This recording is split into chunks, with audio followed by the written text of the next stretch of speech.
Shalom Bapak Ibu, Saudara-saudara yang kasih dalam Tuhan Yesus Kristus. Sebelum kita berbicara, mendengarkan firman, belajar dengan firman, marilah kita berdoa. Tuhan Allah Bapa kami yang ada di dalam kerajaan surga. Terima kasih Tuhan, bahwa Engkau yang begitu baik senantiasa melihara, melindungi, memberkati hidup kami ya Tuhan. Sehingga saat ini kami masih boleh mendengarkan firman-Mu. Tuhan, urapi lidah dan bibir hamba-Mu dengan Roh Kudus supaya hamba-Mu berbicara seperti apa yang Kau inginkan. Demikian juga yang mendengarkan firman ini ya Tuhan, urapi mereka dengan Roh Kudus, bukalah selubung mata hatinya supaya mereka mengerti kebenaran firman-Mu dan menjadi pelaku-pelaku firman. Berbicara ya Tuhan, kami siap untuk mendengarkan. Terima kasih Tuhan, dalam nama Tuhan Yesus kami berdoa dan mengucap syukur. Amin. Saudara-saudaraku, kali ini saya akan berbicara dengan topik karena Kristus yang ada dalam Filipi 3 ayat 7 dan 8, demikian bunyinya. Tetapi apa yang dahulu merupakan keuntungan bagiku, sekarang kuanggap rugi karena Kristus. Malahan segala sesuatu kuanggap rugi karena pengenalan akan Kristus Yesus Tuhanku lebih mulia daripada semuanya. Oleh karena Dialah aku telah melepaskan semuanya itu dan menganggapnya sampah supaya aku memperoleh Kristus. Saudara-saudara, aneh. Rasul Paulus mengapa? Karena mengenal Kristus maka dia rugi dan semuanya itu dianggap sampah.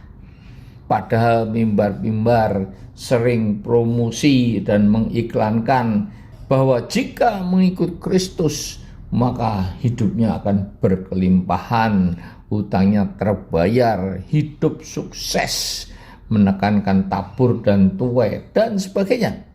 Sehingga jika promosi dan iklan itu tidak terjadi, maka jemaat yang mengharapkan hal-hal demikian terjadi dalam hidupnya akan kecewa, mencari mimbar yang enak didengar dan menyenangkan hati, sampai berakibat pada meninggalkan Kristus, karena ternyata ikut Kristus itu malah harus menyangkal diri dan memikul salib setiap hari. Marilah kita lihat kehidupan Rasul Paulus sebelum dipakai Tuhan untuk mengkabarkan Injil. Dia adalah anggota Sanhedrin terpandang, kehidupannya terjamin dengan fasilitas-fasilitas. Namun ketika mengabarkan Injil, dia harus melakukan perjalanan sejauh 30.000 mil. Ya, kita lihat penderitaannya di dalam 2 Korintus 11 ayat 23 sampai 27, di mana dia lebih banyak berjerih lelah, lebih sering di dalam penjara, didera di luar batas, kerap kali dalam bahaya maut, 5 kali disesah orang Yahudi, setiap kali dia dilempari dengan batu, 3 kali mengalami karam kapal, sehari semalam terkatung-katung di tengah laut, sering diancam bahaya banjir dan penyamun, bahaya di padang gurun, di tengah laut, bekerja berat, kerap kali tidak tidur, lapar dan dahaga, kerap kali berpuasa, kedinginan dan tanpa pakaian. Saudara-saudara, Paulus begitu rela menderita karena mengenal Kristus, dan dia tahu bahwa ketika mengenal Kristus Yesus dan mendapatkannya adalah hal yang lebih mulia dibandingkan kehidupan duniawi. Kehidupan hedonis yang lebih mengutamakan kesenangan-kesenangan duniawi, sehingga semuanya itu, kenangan-kenangan duniawi itu dia tinggalkan dan dianggap sampah.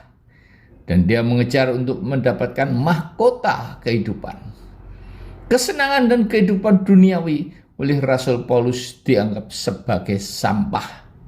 Sampah adalah semua yang sudah tidak berguna, malahan bau, yang dibuang di tempat sampah untuk dibakar atau ditimbun di tempat pembuangan akhir.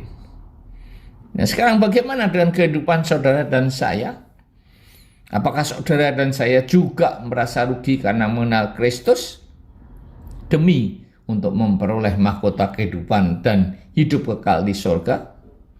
Dan sebelum mengenal Kristus, maka saudara dan saya dapat menipu, memperoleh uang dengan cara yang tidak halal, hidup dalam dosa, berzinah, pesta pora, mabuk-mabukan, judi, pergi ke paranormal atau dukun, memakai narkoba, hidup dengan penuh kebencian dan dendam, amarah, egois, seenaknya sendiri, dan sebagainya. Kalau dulu menjual beras 5 kilo beratnya dikurangi setengah ons, maka setelah mengenal Kristus, keuntungan dari pencurian timbangan itu tidak akan kita peroleh lagi karena berat beras yang dijual benar-benar 5 kilo. Nah, saudara dan saya sudah mengenal Kristus yang telah membeli saudara dan saya lunas dengan darahnya yang tidak ternilai harganya di atas kayu salib. Penderitaan saudara dan saya belum ada artinya dan sangat jauh lebih ringan daripada penderitaan Rasul Paulus yang dulunya mengejar pengikut Kristus untuk disiksa dan dibunuh, seperti Stefanus yang dirajam atas perintahannya dan di muka dirinya sendiri dia dihukum mati. Saudara dan saya masih merasa berat untuk meninggalkan kesenangan-kesenangan duniawi, untuk menolong orang-orang miskin, untuk mendukung pelayanan-pelayanan bagi Tuhan, untuk mengabarkan Injil, apalagi untuk menderita seperti Syafuddin Ibrahim dan yang sekarang ini viral yaitu Muhammad Kc. Babak belur dihajar di dalam tahanan. Para murtadin yang harus diusir dari lingkungan keluarganya maupun orang-orang yang mereka kenal dan sebagainya. Semuanya ditinggalkan dan dialami demi untuk mendapatkan Kristus. Saudara dan saya masih belum sampai menjadi seperti mereka, apalagi menjadi martir bagi nama Tuhan Yesus. Saudara-saudara, memuliakan nama Tuhan dan menyenangkan hatinya tidak selalu harus menjadi seorang pendeta.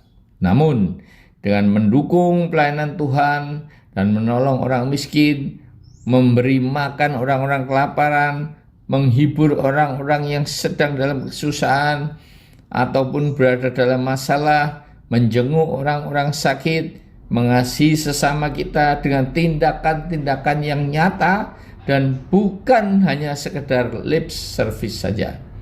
Dan semua perbuatan-perbuatan kemanusiaan yang menunjukkan kasih Kristus akan menjadi saksi-saksi Kristus yang hidup di dalam kehidupan ini. Saudara-saudaraku, hidup itu sangat singkat.